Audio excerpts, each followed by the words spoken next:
So we're going into Chapeau now to film a documentary about my dad, and it's kind of fitting it would be at this time of the year.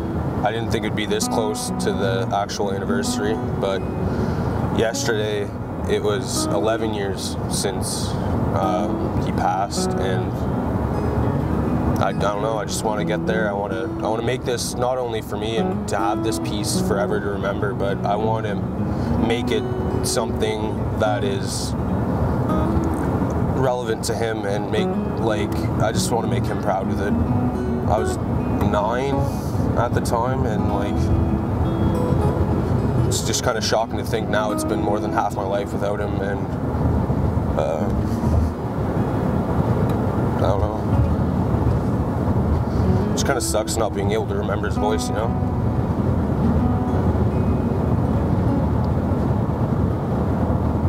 I also haven't been on the ice in a couple years, so that's going to be an exciting part of it. I just hope I don't miss the net with every single shot.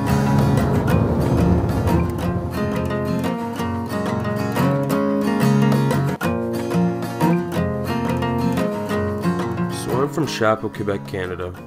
It's a beautiful little town, one with a lot of personality and a great big heart. These streets are where I grew up, spent my time with my friends, and learned the game of hockey, starting with a ball and a stick on St. Jacques with my dad. Every smile, scrape, and milestone I reached here all helped create the beautiful mess I call my childhood, and I wouldn't replace any of it for the world. Hockey's a lot more than just a game to me. I've been playing it ever since I was young. The atmosphere screams to a devotion that's almost religious, especially for the Montreal Canadiens and their fans.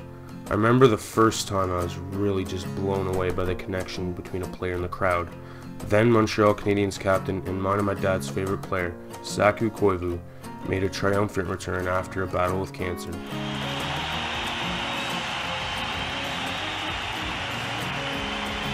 He was met with a standing ovation, and the arena was electric.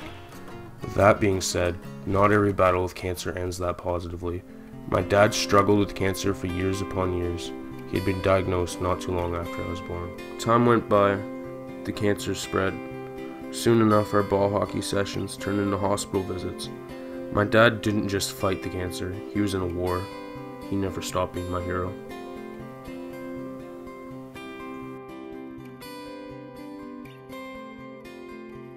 There's actually a decent little story behind this picture. The reason we're all holding money isn't just like some random flex or anything like that. This was after my elementary teacher, Clinda, and her husband, they threw a fundraiser for my dad whenever he was going through treatment, and all that money actually went towards you know, hospital bills and stuff, and whatever he had left over, you'd notice the Christmas tree in the background there. He kind of spoiled us a little bit that Christmas, I remember. I still have the TV he bought me. He bought me, like, it was a 14-inch SpongeBob TV, and it came with like this matching DVD player, and it was super, I just remember thinking it was like the best thing ever. And honestly, I still love that TV. I remember one year when I was so young, I didn't know what Star Wars was or anything like that. He dressed me out the whole 9. It was like, he didn't want me to be Darth Vader because every kid was Darth Vader. So I was like Darth Maul, and he completely painted my face, made sure like it was set properly, like completely went above and beyond to make a 6-year-old's Halloween special. It was awesome. I miss him a lot, I think, and it's nice. It's definitely a nice, I'm not upset that I'm just upset I didn't have as much time as I would have liked to appreciate him, you know. He did a lot for me, and he taught me a lot of things and how to be, and not a lot of it was with words. He led by example.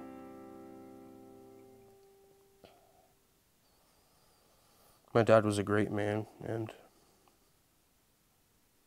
if I'm lucky, I'll be a 10th as great man as him. I can't anymore, guys.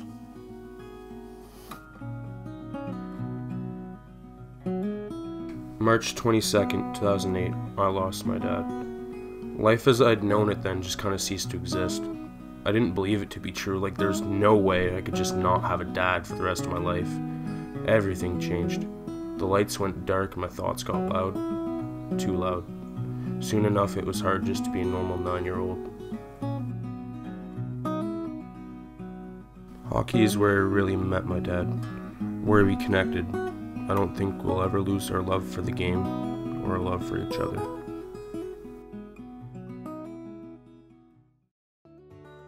Hockey quickly became where I went to tune out those thoughts. Hockey was my constant, the only thing that seemingly didn't change. My dad gave me hockey, and hockey gave me my best friend.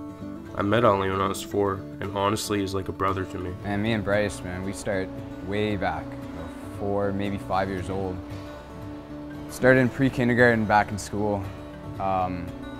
We'd race to the bell, and he had this little toque. It was like a sock monkey, flop the way he'd run, and I'd never forget it. It was just the funniest thing ever. And from there, we'd start having conversations just based on hockey, and it all started by us running from to the bell after it went. Like, it was so weird.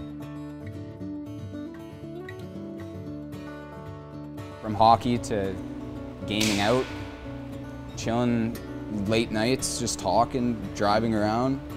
Doesn't matter. It's always a good time with him from day one. I'm 20 years old now, and I'm got the same smile from ear to ear since I was 5, man. It's awesome. You don't get that with a lot of people. He's always been a brother to me. Alain is like family to me. Instead of reunions and dinners, we spent our time on the ice. Hockey was a huge part of my childhood. It's part of who I am and what I want to be. It's what brought me to the television broadcasting program at Algonquin, to produce the game my father and I love so much. I've met a new family here, a family that's helped me achieve my passions and my dreams, a family that pushes me to be a better person. Every goal horn, every cheer, every chant I hear my dad, and I always remember to keep my head up.